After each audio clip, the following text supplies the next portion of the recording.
Bienvenue pour ce webinaire, s'ouvrir une nouvelle voie. Euh, Aujourd'hui, on va vous parler de l'entreprise de demain. On va faire un point sur ce qu'on sait aujourd'hui, un état des lieux en fait, ce qu'on sait de l'entreprise aujourd'hui, ce qu'on sait, ce qu'on a besoin pour demain, et puis on se penchera sur tout ce qu'on ne sait pas et comment on fait pour faire avec tout ce qu'on ne sait pas, comment on fait pour naviguer avec tout ce qu'on ne sait pas. On parlera aussi du leader, en fait, parce qu'évidemment que l'entreprise, elle est constituée de plein d'humains et que sans humains, l'entreprise, elle ne fonctionne pas. Donc, on se concentrera aussi sur le leader. Et puis, on vous donnera des astuces, en fait, avec Sylvie pour naviguer à vue.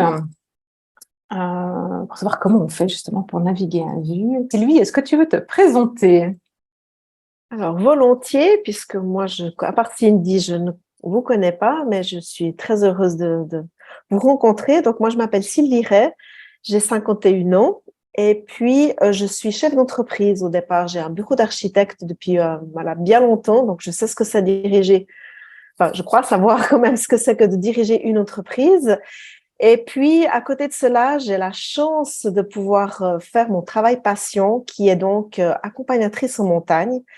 Donc là, je suis encore en formation, mais j'ai le droit d'accompagner des gens en montagne. Et à côté de cela, je fais aussi d'accompagnement en transition de carrière. Et en fait, j'ai réussi à allier ces deux mondes. Donc, j'emmène les gens en transition de carrière en montagne pour le coaching. Et je collabore avec Valérie sur les yoga rando et puis d'autres événements dans cette retraite. Super. Voilà, si vous avez des questions plus précises, je suis à disposition. Moi, je suis mentor en leadership conscient. J'ai tout un tas d'outils à disposition. Je viens du marketing, notamment aussi du marketing digital. Donc, je fais aussi du consulting en marketing, en prospective, donc pour préparer les entreprises à demain. Et puis, j'interviens sur les yoga rando avec Sylvie, parce que je suis aussi prof de yoga, ce qui permet en fait notamment, parce que j'ai encore tout un tas d'autres outils à disposition, mais ce qui me permet en fait de travailler sur tout ce qu'il faut pour préparer les leaders des entreprises à demain, notamment sur la vision, la prospective, l'écologie intérieure, parce que si on n'est pas bien, on peut pas aller vers demain, on peut pas s'occuper du monde. Et puis, sur tout ce qui est développement, en fait, du leadership conscient et spirituel, qui est un chemin en soi et qui se fait pas en claquant des doigts. Voilà. Donc, avant de commencer, je ne sais pas comment était votre matinée, mais je vous propose, Cindy, je te vois pas, mais j'espère que tu peux prendre un petit moment pour fermer les yeux et respirer. On va se faire un petit sas pour se dédier pleinement à ce webinaire. Alors, comme on est un petit groupe, je vais faire une petite variante, c'est lui. J'attendais. Tu la voyais venir. Oui, oui. Sentez-vous libre d'intervenir et Oui. poser vos questions. Au fur et à mesure, voilà, plutôt que d'attendre à la fin, il n'y a pas de souci. Ouais. Sylvie, je te laisse y aller sur l'entreprise. Oui, alors, donc je vais vous parler un petit peu de l'entreprise, ce qu'on sait aujourd'hui, ce qu'on ne sait pas et ce qu'on aimerait. Un petit peu ces trois points de vue, vraiment du point de vue de l'entreprise. Ensuite, de quoi Valérie partira plus tôt sur le point de vue du leader, du chef d'entreprise. Donc, ce qu'on sait aujourd'hui, l'entreprise, elle vit un monde quand même pas évident. On doit s'adapter en permanence. Moi, j'ai l'impression, c'est ce que moi je ressens un petit peu dans mon entreprise, c'est qu'on est toujours un petit peu en train d'éteindre des feux, on fait un petit peu le pompier. On a de la peine à avoir une vision à long terme, c'est plutôt du court terme. Plusieurs systèmes arrivent au bout de course. Et du coup, des systèmes sociétaux, environnementaux, etc. Et puis, du coup, notre entreprise fait partie de ce monde, donc elle est impactée. Le retour en arrière est difficile, il y a un état d'urgence, on a du stress, collaborateurs, tout l'environnement, collaborateurs, les partenaires, les fournisseurs, etc. Donc, ça demande une adaptation permanente, une agilité permanente. Et puis ça c'est usant physiquement, intellectuellement. Donc, vraiment du point de vue de l'entreprise, comme un être à part entière. Ça, c'est un petit peu la situation aujourd'hui. Ce qu'on voit aussi pour demain, c'est que il y a l'intelligence artificielle qui va avoir un impact quand même assez significatif, notamment sur l'emploi. Il y a des métiers qui vont disparaître. Il y a des demandes dans d'autres départements, par exemple en ingénierie, en informatique, etc. Donc, il y a des prévisions sur certains domaines où il va y avoir vraiment du manque de personnel, tandis que d'autres métiers sont amenés à disparaître. Aussi en relation avec l'intelligence artificielle, on pense notamment aux traducteurs, aux graphistes, aux assistants administratifs, etc. Il y a d'autres domaines aussi où l'entreprise, pour tous ceux qui travaillent dans l'agriculture, c'est des défis qui sont quand même assez conséquents, puisqu'il y a de moins en moins de monde qui a envie de travailler dans ce domaine, alors que la demande en nourriture est quand même assez conséquente. On est de plus en plus sur cette terre. Les consommateurs, les modes de consommation changent.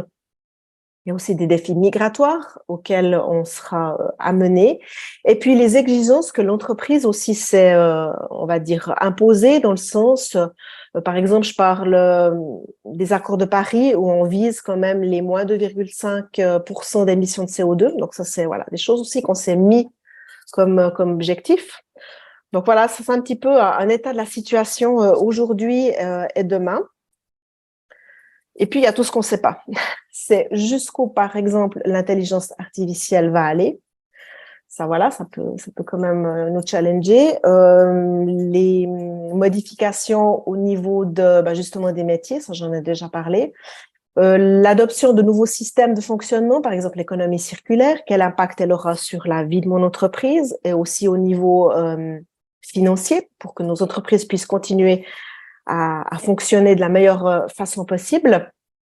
Les défis énergétiques aussi, ça l'entreprise, ça c'est quelque chose qu'on ne sait pas très bien dans quel sens ça va aller. Et puis ce qui peut encore retomber sur la tête de l'entreprise au niveau des crises migratoires, des guerres, des pandémies, etc. On en a eu quand même un exemple assez conséquent il n'y a pas si longtemps et encore aujourd'hui. Et puis d'autres défis environnementaux au niveau des matières premières. Voilà, est-ce que l'entreprise va pouvoir continuer à fabriquer ses produits? Et puis, il y a ce qu'on a envie, ce qu'on souhaite. C'est notre vision, c'est les valeurs de l'entreprise, ce qui nous guide, ce qui nous motive, ce qui nous challenge de façon positive. Quel modèle on peut avoir? Aujourd'hui, on a c'est un petit peu trouble. Et puis, dans tous les aspects, on voit que l'entreprise, elle doit s'adapter très vite, elle doit être agile, elle doit trouver des solutions rapidement, trouver d'autres business models, d'autres modèles de gestion. Donc, c'est un défi quotidien pour l'entreprise elle-même. Je ne sais pas si Valérie t'aimerais ajouter quelque chose que j'ai oublié à ce sujet. Ah, ouais, je veux pas en rajouter sur la liste de tout ce qu'on sait Ouais. pas et tout ce qu'on devrait adapter. Il y a encore, au niveau de la finance durable, il y a pas mal de choses qui se sont passées ces derniers temps. Enfin, on a vu avec le International Sustainability Standard Board, notamment Emmanuel Faber, qui en fait partie, qui est président, c'est l'ancien PDG de Danone, qui ont fait pas mal de choses pour adapter les normes comptables. Maintenant, on ne sait pas à quoi ça va ressembler dans nos entreprises en Suisse, qu'est-ce que ça va impacter au niveau du business. Et puis, moi, je trouve que après Jean-Luc, toi qui es dans le développement durable, tu pourras peut-être étayer ça, mais je suis pas sûre que ce soit juste. Après, c'est pas que je suis pour ou contre, hein, mais voilà, d'aller 100% sur l'électrique partout, enfin, c'est mettre tous ses œufs dans le même panier. Et je suis pas sûre que ce soit des bonnes stratégies de mettre tous ses œufs dans le même panier, quoi. Parce qu'à un moment donné, enfin, on utilise aussi de la matière première pour ça, et voilà. Et surtout qu'on connaît pas non plus à terme les impacts environnementaux globaux, quoi. Donc, en tout cas, moi, je les ai pas. Donc, voilà. Et puis bon, Sylvie, tu donnais l'exemple de l'économie circulaire. C'est un exemple. Il y a plein d'autres business models qu'on peut inventer. On peut inventer son propre modèle d'affaires. Et je pense que c'est ce qu'on doit faire, en fait. Vraiment adapter, en fait, son modèle d'affaires en fonction de qui sont nos consommateurs, quel est notre métier et puis quels sont nos standards, nos valeurs et qu'est-ce qu'on veut pour demain, quoi. Et je suis pas sûre que les business models existent déjà. Voilà. Alors bon, après, on peut chacun définir ce que c'est un leader. Pour moi, le leader, c'est aussi être leader de soi, de sa vie, de sa santé, de son investissement pour demain. C'est pas forcément un leader qui est patron. Ça peut être un leader patron, ça peut être un dirigeant, voilà. Mais on est aussi leader de nous-mêmes à certains moments dans notre vie. Et le changement doit aussi passer par nous-mêmes d'abord, quoi. Il me semble, vous m'interromprez si je déconne, mais il me semble pas. Alors, je pense en fait ce qu'on constate en fait aujourd'hui, c'est qu'il y a un peu l'image du leader parfait qui est en train de s'effriter, quoi. On voit, on a vu le Dalai Lama qui est soumis à polémique parce qu'il a cru qu'il faisait un joke en disant à un gamin de lui lécher la langue alors que c'était pas drôle du tout. Donc ça a été mal interprété. On a des politiciens qui sont soumis, enfin voilà, sont sujets à, voilà, on creuse leur vie, on long large en travers pour trouver tout ce qui va pas. On a des coachs ou des mentors et puis à un moment donné, on est déçu parce qu'ils sont largement imparfaits comme nous. Et puis ça peut aller jusque dans notre vie privée où on se rend compte que notre conjoint ou la personne qu'on vient de rencontrer n'est pas parfaite non plus, quoi. Ou avec nos collègues, etc. Donc il y a vraiment ce côté, le leader parfait, en fait, pour moi, alors l'image de ce leader, elle est en train de s'effriter, même si on s'attend toujours à ce qu'il soit parfait. Sauf qu'on voit bien que ça tient plus, quoi, aujourd'hui. Je pense que aujourd'hui, en fait, le leader doit chercher à s'upgrader, à se développer, surtout ses qualités humaines. Bien sûr, il doit développer des compétences techniques dont il va avoir besoin pour demain, mais je crois surtout, en fait, on a besoin d'avoir des gens, alors, vraiment du côté leader, pas dans l'opérationnel, mais des gens qui sont capables de comprendre, en fait, quels sont les enjeux de demain, quels sont, en fait, l'éthique qu'il faut avoir. Donc, il faut un côté philosophe, il faut être curieux, s'intéresser à plein de domaines d'activité et puis pouvoir faire des ponts, en fait, entre tous ces domaines d'activité de manière à pouvoir être sensible à comment agir et décider pour demain, et puis aussi être capable de discuter avec toutes les personnes qui sont dans l'opérationnel pour pouvoir comprendre en fait quels sont leurs enjeux. Donc ça veut dire qu'à un moment donné, vous le voyez bien, je pense, tout va toujours plus vite, tout s'accélère. Donc, ce leader, cet acteur de l'entreprise, à un moment donné, doit pouvoir agir très, très vite, s'adapter en permanence. Et en fait, on sait bien que quand on est en dehors de notre zone de confort, on stresse. Et quand on stresse, on peut devenir agressif ou fuir ou se scléroser et plus bouger. Alors que ce qu'on attend du leader d'aujourd'hui, c'est qu'il soit bienveillant, qu'il soit empathique, qu'il comprenne ce que vivent ses collaborateurs, etc. Donc, on lui demande aussi d'être inclusif, d'accepter toute la diversité qui est en train d'arriver. Ça fait un paquet de qualités à ce leader parfait qui était dans la performance, qui doit devoir ajouter à son bagage. Et donc ça, c'est tout ce qu'on sait. Donc on sait aussi que dans son équipe, s'il gère une équipe, il va peut-être perdre des gens parce qu'ils seront plus compétents ou pas armés en fait pour faire face à ce qui vient demain. Donc il doit aussi se poser la question aujourd'hui de dire ok, qui dans mon équipe a besoin de développer certaines compétences, quelles sont ces compétences, qui est capable, qu'est-ce que je peux lui donner pour ça, quoi. Donc ça veut dire aussi vraiment dialoguer, écouter, prendre le temps, tout en ça dépend où on est et notre quotidien, mais tout en restant aussi efficace, quoi. Donc, il y a de plus en plus besoin je dirais, d'être humain, dans tout ce que ça veut dire, en fait.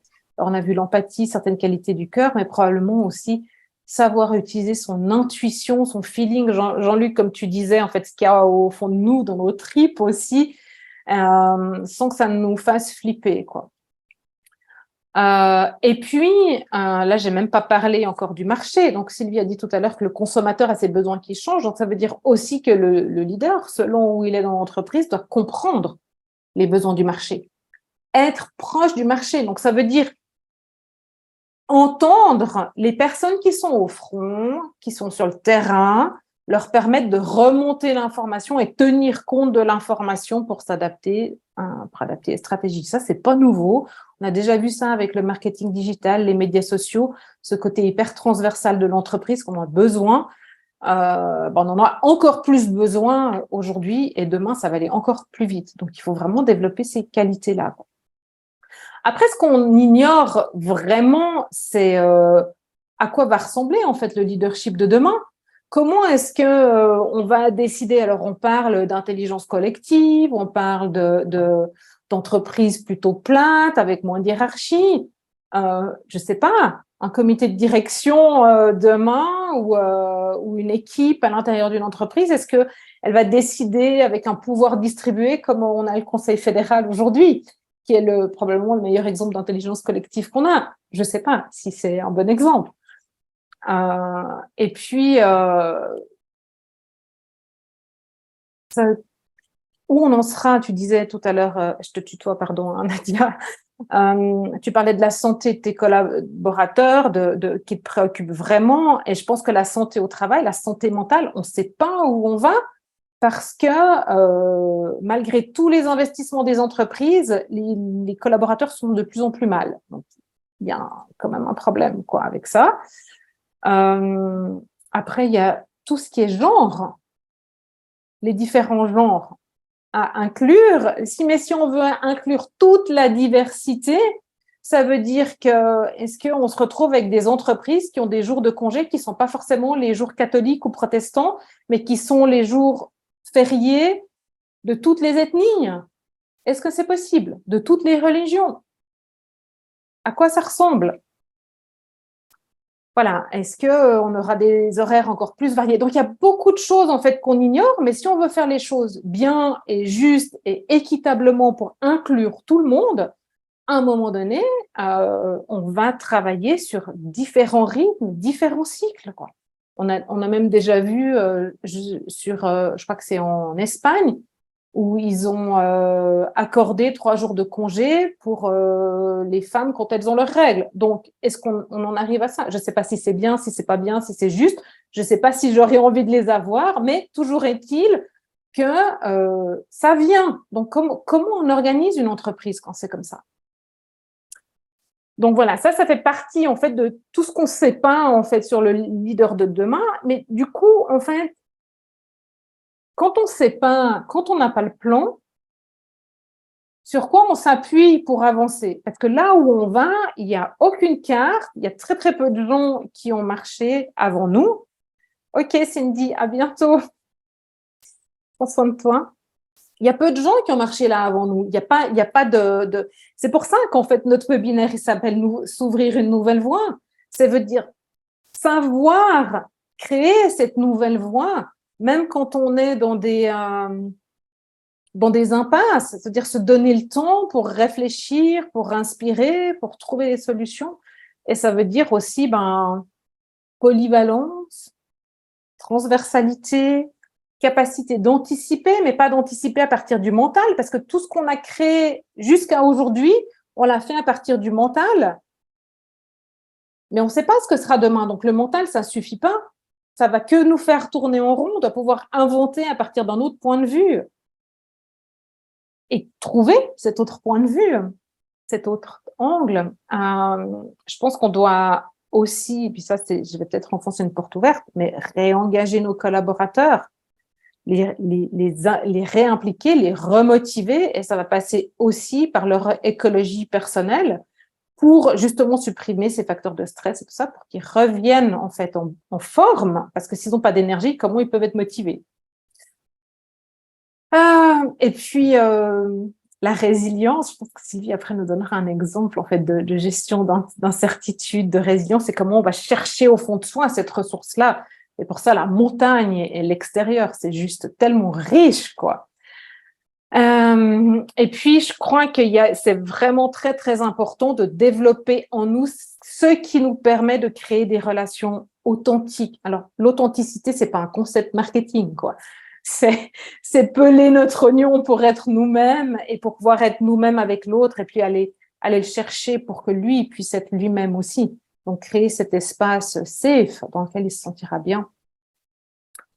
Ouais, Sylvie, est-ce que tu veux ajouter quelque chose? Parce qu'avec tout ce que j'ai dit, je sais pas si j'ai oublié. Non, je crois que le leader, je crois qu'on est dans une société, enfin moi j'ai besoin je vais pas parler pour les autres, mais moi j'ai besoin de retrouver des héros. Je dis toujours, voilà, moi j'étais fan de Tintin quand j'étais petite, c'était mon héros, c'était mon moi masculin, etc. Et je crois qu'on a besoin de se raccrocher à des gens qui, oui, qui justement sont pas parfaits, sont humains, qui ont de la vulnérabilité, qui ont des émotions. Et je crois que c'est ça qui pourra sauver le monde, en fait. C'est de revenir finalement à l'essentiel, à la simplicité, et puis oser montrer qu'on n'est pas parfait et qu'on avance avec le cœur. Avec le cœur, avec les émotions, et puis qu'on peut tout à fait mettre ça dans une entreprise et puis faire du business de façon saine. Ouais, je sais pas qui nous a dit qu'on pouvait pas mettre de cœur dans nos entreprises quand on veut faire du business qu'avec la tête, mais en tout cas, le cœur nous a échappé quelque part, quoi. En cours de route ces dernières années. Alors peut-être pas à vous qui êtes là, hein, Jean-Luc, je te connais un peu, donc voilà. Mais alors, si vous avez envie d'aller en montagne, vous avez besoin en fait de libérer en fait cet espace à l'intérieur de vous, l'ouvrir, connecter pour sentir sur quoi vous pouvez vous appuyer et comment vous pouvez guider vos prochains pas. Nous, on a élaboré un programme sur 4 jours qui est une retraite qui a lieu au mois d'octobre ou au mois de janvier 2024 et qui permet justement en fait de venir libérer ce qu'on n'a plus besoin. Donc, ça sera c'est du 4 au 7 octobre, donc du mercredi au samedi.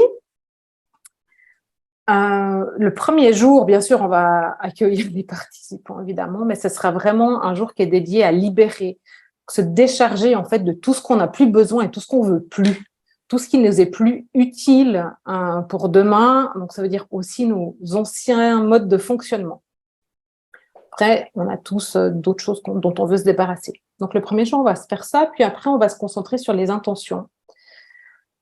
Le deuxième jour, on va alors descendre à l'intérieur de vous pour créer la vision, une vision prospective de vous, de votre entreprise, une vision à 5 ans pour voir les potentiels. Alors, ça veut dire vous, votre entreprise, mais ça peut être aussi votre projet. Ça dépend tout, en fait, où vous en êtes dans votre vie parce que et votre activité, parce qu'en fait, nos outils sont adaptés et adaptables à toutes les activités, toutes les postures. Et ça, ce sera la base, en fait, pour créer votre chemin pour la suite. Donc, c'est-à-dire que le lendemain, on va travailler la stratégie, le passage dans le plan, notamment aussi imaginer des nouvelles manières de faire, nouveaux business models, nouvelles structures. Et ce qu'on a besoin, en fait, pour faire ça, ça veut dire aussi notre écologie intérieure, de qui on va s'entourer, sur quoi on va s'appuyer. C'est hyper important, vous savez, d'être bien entouré. Et puis, le samedi, on terminera avec un engagement. C'est-à-dire que c'est bien sympa de partir en retraite ou de se concentrer, se dédier à sa vision, mais si on n'en fait rien du tout, il se passe rien, hein. C'est comme les formations, les workshops, les webinaires. Si on s'engage pas et qu'on déclare pas nos intentions vis-à-vis du groupe, il se passe rien. C'est comme quand on veut arrêter de fumer et qu'on le dit à personne, et puis tout d'un coup, on recommence. Hein. Donc, voilà. Donc, nous, on va, en fait, vous permettre de vous engager, de planifier, et puis on va vous suivre après la retraite de manière, et en groupe, de manière à ce que ce soit pérenne, en fait, vos décisions, parce que ce chemin de conscience, ce leadership conscient, ce développement de la spiritualité, c'est tout ce qu'on a besoin pour aller vers demain. Eh bien, c'est pas un truc, comme je disais tout à l'heure, qu'on fait en claquant des doigts. Donc, c'est vraiment un processus intérieur où chacun va à son rythme. Et chacun des jours, donc il y a évidemment du yoga, de la méditation, mais il y a aussi de l'extérieur. Parce que, Sylvie, qu'est-ce qui se passe quand on est en extérieur? Alors, j'ai découvert, je suis en train de lire un livre super intéressant, je vous le montre. C'est celui-ci, ça s'appelle Méfiez-vous des femmes qui marchent. J'adore ce titre. Méfiez-vous des femmes qui marchent. Ça raconte le récit de plusieurs femmes qui sont parties en montagne à une époque où on attendait d'autres choses de leur part. Donc, dans ce livre, il y a quelque chose de très intéressant qui me permet de vous parler des bienfaits de la montagne. La marche en montagne donne le courage de chercher ce qu'elle veut vraiment et le temps de prendre une décision profondément difficile et complexe. Donc, c'est Annabelle Apps qui le dit. Donc, de tout temps, les philosophes et les poètes ont loué les pouvoirs thérapeutiques des marches en pleine nature, en montagne. Aujourd'hui, la science, elle nous aide à comprendre comment et pourquoi la marche, où qu'elle ait lieu, peu importe, elle a une telle efficacité. Les récentes recherches scientifiques indiquent que l'activité des jambes, lorsqu'il y a un poids sur celle-ci, c'est ce qui se passe quand on marche, ça indique au cerveau qu'il va produire les neurones nécessaires pour faire face au stress et au changement. Alors, à ce qu'il semble, lorsque l'impact du pied qui touche le sol, ça donne une pression dans les artères et ça permet d'amener plus de sang au cerveau. Donc, de fonctionner un peu mieux. Ça, c'est pour le côté scientifique. Moi, ce que j'ai envie de vous dire, c'est ce qui se passe quand moi, je marche en montagne. En fait, je me suis rendu compte que au début, j'avais mes problèmes, mes soucis, mes inquiétudes, mon stress. À chaque pas, en fait, ça se libère. Et puis, petit à petit, ça s'envole un peu dans les nuages pour un moment. Et mon cerveau, il se met en mode minimum légal. Alors, minimum légal, c'est je regarde où je mets mes pieds, je regarde où je mets mes mains, je fais attention de ne pas tomber. Enfin, voilà, c'est un petit peu tout ce que je lui demande. Et puis, toute cette place libérée, finalement, dans mon esprit, de ce que je n'ai plus besoin, de ce qui n'est pas important à ce moment-là, ça laisse la place à tout le reste. Ça laisse la place à la joie, à la créativité, à la motivation, au rêve, en fait. Et j'appelle ça de la méditation active. En bougeant, en fait, on se permet ça. Et puis, en plus, il y a aussi l'énergie qu'on doit déployer pour monter quelque part. Ça sécrète les bonnes hormones. Et puis ça permet en fait d'avoir aussi cette bonne énergie, cette joie intérieure, cette confiance en soi et en l'avenir. Et puis quand je redescends, en fait, j'arrive à intégrer tout ça. Je prends conscience de ce que j'ai ressenti, de ce que j'ai vu. En plus, c'est gratuit, donc je pense que ce serait bête de s'en passer. Et puis ça donne en fait les bonnes vibes, comme on dit, les good vibes, pour finalement aller de l'avant de tout ce qu'on a ressenti en marchant. Et je trouve que c'est encore plus puissant quand on est en montagne, parce que la montagne, c'est solide, c'est fort. Et voilà, je pense que c'est un bon complément, en fait. Ce que j'ai envie d'apporter dans ce workshop, c'est justement, voilà, on va faire travailler notre esprit, mais c'est important que ça passe par le corps, le cœur, pour que ça ait du sens et que ça fonctionne. Ouais, je pensais, merci beaucoup. Je crois que en fait, là où on va, ce qu'on a besoin d'apprendre, en fait, c'est pas, tu le disais tout à l'heure, Jean-Luc, en fait, ce qui est académique, ça fonctionne plus. On n'a plus besoin de parler à notre tête, quoi. C'est bon, on a compris, quoi. Maintenant, il faut que ça passe par le corps et puis que le changement, il s'opère dans nos cellules, quoi. Donc, pour ça, il faut qu'on expérimente, il faut qu'on vive des choses, qu'on les sente. Et puis après, en fait, j'appelle ça connaître. En fait, dans la tête, on sait, mais pour connaître, il faut que ça passe par le corps. Parce que, si je vous détaille le mot connaître, il y a co et naître. Donc, on est avec un ensemble d'autres choses, en fait. Et après, on peut réallier le cerveau, le cœur, le corps, parce que de toute façon, c'est un tout qui fonctionne ensemble. Voilà. Alors, Qu'est-ce que vous pensez de tout ça? Qu'est-ce que vous pensez du leader de demain? Qu'est-ce que vous manque? Est-ce que vous avez besoin d'autres outils? Voilà. Comment vous sentez là maintenant, après presque 1 heure ensemble? Du coup, ma question, c'est comment, et je vous la pose, et j'ai pas la solution, hein, moi j'ouvre le débat, c'est comment arriver à influencer des dirigeants qui ont eux-mêmes une aura pour aller dans cette direction-là, parce que je crois que s'il y a quelqu'un qui va pouvoir changer les choses, ben c'est aussi eux, quoi. Ça va aussi devenir par eux, quoi. Donc c'est vrai que moi, je pense qu'il faudrait aller plus dans le comment, le pourquoi et le comment. Et puis c'est ce qu'il faut absolument aujourd'hui. Enfin, je pense que plus on sera à partager cette vision, mieux ce sera et à la diffuser chacun là où on est. Mais il reste encore le comment, vraiment, parce que moi, je suis entourée de gens binaires, hein, pas éveillés.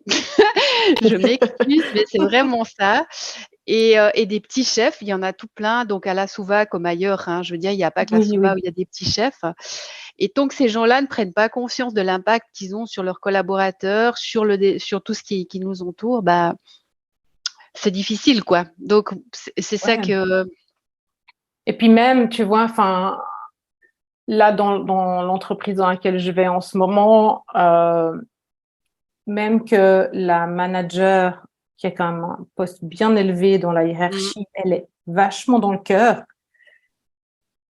Elle Eh ben, c'est ce essaye, enfin, elle fait tout ouais, ce qu'elle peut, mais le système ouais, fait que ouais, elle peut pas protéger plus que ça ses ouais, collaborateurs, son équipe, et être avec eux autant qu'elle aimerait être, tu vois, ouais. dans son attitude et tout ça, parce que c'est le système. Et après, Sylvie, tu donneras ton point de vue. Moi, je Oui, pense que, enfin, tu sais, c'est Nadia, pour moi, c'est la même chose que quand je me dis, ouais, mon mari, j'aimerais bien qu'il change, et puis qu'il nanana, enfin, tu vois. Et il change par capillarité. Donc, en fait, c'est montrer l'exemple, semer nos Ouais, c'est ça. graines et beaucoup de patience parce qu'on ne peut pas faire changer les gens. On ne peut pas. Pour qu'il y ait un changement, il faut qu'il y ait une prise de conscience. Donc, il faut qu'il y ait un point de bascule. Donc, malheureusement, soit ils sont assez éveillés pour s'inspirer tu vois, de dirigeants comme Christian Petit, qui lui aussi fait de son mieux avec la structure qu'il a à disposition, comme des biopharmes, Mauvernet, je crois qu'il s'appelle, le directeur, le président des Je connais biopharmes. pas lui, ouais. Il écrit dans Le Temps, et voilà, donc il est très, très humain, et il change la structure de biopharmes, mais aussi comme il peut. Voilà, il y en a, mais il faut qu'on en ait plus. Donc, en fait, Ouais, il faut que ces dirigeants-là s'expriment. Ils s'expriment. Christian Petit, il est au taquet de sur fait, ouais. LinkedIn. Mauvernet, il a sa tribune je crois que c'est Mauvernet, je ne vais pas dire des bêtises, mais le président de Biopharm, dans Le Temps, il est actif sur LinkedIn, il partage. Voilà, et il nous en faut encore plus. Donc, ça va venir, quoi. On en a d'autres dans des entreprises plus petites, hein, tu vois, comme on avait Michel Perrin, il y a Patrick Mermou, il y en a qui sont là, mais il faut qu'on leur donne la visibilité et qu'on les utilise comme exemple. Parce que, Tout à en fait, fait, ouais. pour moi, le dirigeant d'aujourd'hui, il n'a pas d'exemple, il a la tête dans le guidon, et puis voilà. Puis après, il y a celui qui ne veut pas du tout changer, tu vois. oui, puis on doit nous-mêmes donner l'envie, en fait. Et on est tous responsables, finalement, de montrer on est soi-même dirigeant ou on a un dirigeant au-dessus ou des chefs au-dessus de nous, mais on doit lui montrer, lui donner envie, le donner envie de sortir, de casser le code. Et, et voilà, de simplement dire, ouais, comment les ramener par leur prendre la main, c'est une chose, mais vraiment leur donner envie de casser le code et de sortir. Et ça, voilà, c'est comme Valérie le disait, il y a les exemples qu'elle a cités, mais je crois qu'on a notre responsabilité nous-mêmes. Et moi, quand je vois quelqu'un à côté de moi qui est en forme, qui a confiance, qui a l'air d'être bien dans ses baskets, bah, j'ai envie d'être comme lui. Mm. Après, tu Donc oui, vois, ça vient d'en haut, mais ça vient aussi, enfin, ça vient de tous les niveaux. Tout le monde a son rôle à jouer. après, c'est vraiment systémique. Tu vois, si tu regardes le Earth for All, ils ont un rapport qui a été fait par Otto Scharmer et tu sais, je pense que tu connais l'inventeur de la théorie U, là. Enfin bref, Oui, ouais, ouais. Et en fait, Otto Scharmer, il dit le problème, en fait, et il y a d'autres leaders, en fait, qui disent la même chose, c'est que le dirigeant, aujourd'hui, peu importe où il est trop bien loti. Tu vois, c'est hyper confortable. Pourquoi il changerait, quoi? À moins qu'il ait vraiment des valeurs, tu vois, de bienveillance pour le monde et puis qu'il soit touché par ça, puis que ça soit plus important que son confort quotidien, quoi. Et il dit, les dirigeants aujourd'hui sont trop bien lotis, donc ils n'ont pas envie de changer. Il n'y a rien qui les pousse à changer. Donc à un moment donné, tu vois, tant qu'il y aura du bonus, tant que l'argent, en fait, est la performance, alors ça, c'est c'est de la théorie, tu vois, mais tant que c'est tout ça qui leadera le monde et qu'il n'y aura pas un côté plus philosophique et plus éthique qui prendra de la place, ben voilà, en même temps, on a quand même besoin de l'argent pour vivre. Ouais, je suis d'accord. Mais je suis d'accord avec ce que vous dites. Hein. Je veux dire, je suis dans l'observation. Moi, j'aime bien ce qu'a dit Sylvie. On a besoin de héros. Oui, cherchons-les et comme tu disais, donnons-leur de la visibilité. Moi, je partage. Hein, donc voilà, j'étais juste finalement un constat. Moi, je suis au cœur du système aujourd'hui et c'est pas simple. En plus, dans la santé au travail, et c'est pas simple de faire bouger les lignes, quoi. Donc, plus on donnera des outils, plus on donnera des bons exemples comme Christian Petit, que je trouve magnifique. Et effectivement, plus on convaincra les gens d'aller dans une direction, de se rapprocher de soi, de faire confiance à son corps, à l'intelligence de son corps. Donc, non, mais je suis convaincue avec ce que vous dites. Je vois juste l'ampleur du labeur, l'ampleur de la montagne devant, quoi. Mais je crois qu'il faut qu'on la découpe, en fait. Tu vois, Sylvie, elle te parlera de comment elle fait pour grimper, tu vois. Alors moi, je fais beaucoup de courses en montagne et puis des fois, je me fais du dénivelé et puis à un moment donné, c'est la fin de la course et je dois me taper encore 1000 mètres. Et si je me dis, je vais en faire encore 1000 mètres, j'arrive jamais. Ouais. Donc déjà, je décompose, c'est 5 fois 200 mètres. Et puis je sais que quand je compte jusqu'à 400, j'ai fait 200 mètres. Donc je sais que je devrais compter 5 fois 400. Enfin bref, je le décompose parce que c'est pour moi, c'est mon tips à moi, le moyen d'y arriver. Mais si je me dis, je dois encore faire 1000 mètres, alors que ça fait déjà 5 heures que je suis en train de courir, je m'effondre, quoi, je n'y arrive pas. Ouais. Donc voilà, à nous de trouver des petites astuces, des petits tips pour faire que ça se passe, quoi. Et puis, non, mais 100% d'accord, quoi. Et puis, pour revenir aux héros, je crois que soyons nous-mêmes des héros, quoi. Ouais, c'est juste, ouais. Mais ça se fait pas tout seul, c'est sûr. Après, si je te prends l'exemple de Debiopharm, alors malheureusement, j'ai pas pu interviewer la Happiness Chief Officer parce qu'elle n'a pas envie de parler. Mais en fait, elle s'est pointée vers la direction. Elle a dit qu'elle voulait faire cette formation pour elle d'abord. Et puis finalement, au fur et à mesure qu'elle en a parlé un peu en interne, qu'elle revenait enthousiaste et tout ça, ils lui ont dit ouais, tu devrais nous mettre des trucs en place. Donc elle a commencé à mettre des choses en place. Et puis finalement, ça c'était toute l'année dernière. Et puis cette année, dans la stratégie de l'entreprise, il y a en fait du temps qui est dédié transversal entre tous les départements avec une personne clé à l'intérieur de chaque département qui fait partie d'une équipe pour instaurer ça. Tu vois, c'est déjà ça. C'est pas parfait, mais c'est déjà ça. Ouais. Donc peut-être chez toi, tu as peut-être déjà des champions en fait, ou des ambassadeurs, ou des gens qui sont déjà prêts, convaincus et tout. Puis avec eux, vous pouvez déjà amorcer quelque chose, même si c'est peut-être au début de manière informelle, tu vois. Merci d'avoir été là. Bon après-midi à tout le monde. Merci à toi aussi. Merci, bye bye. Bon après-midi tout le monde. À bientôt.